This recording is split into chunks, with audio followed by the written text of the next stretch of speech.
আসসালামু আলাইকুম। না না বন্ধ করো না।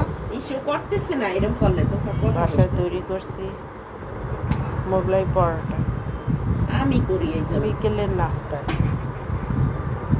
খুবই পছন্দের আমার ছেলে মেয়ের এবং আমার। শয়তানি দিছে। তবে গরমের সময় তো এই কারণে একটু মাঝে মাঝে বিরক্ত লাগে, কিন্তু বাহিরের নাস্তা কি করব, খাওয়া যায় না, স্বাস্থ্যসম্মত হয় না, একই তেলে বারবার ভাজে, গ্যাস্ট্রিক প্রবলেম দেখা যায়, যার জন্য বাসায় তৈরি করে খেতে হয়।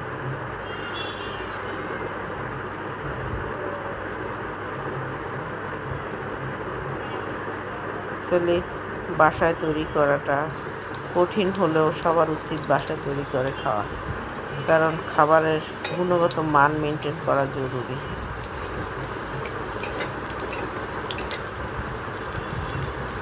শীতের সময়ে কিছুই অসুবিধা হয় না, কিন্তু গরমের সিজনে সবই তৈরি করা কঠিন।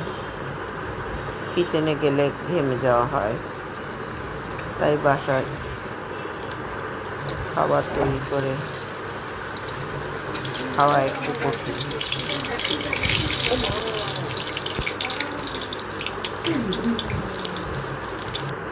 মোগলাই পরোটা অনেকের মুচমুচে হয় না, কিন্তু আমারটা মুচমুচেও হয়, উচ্চতাও হয়, খারাপ না, ভালোই হয়।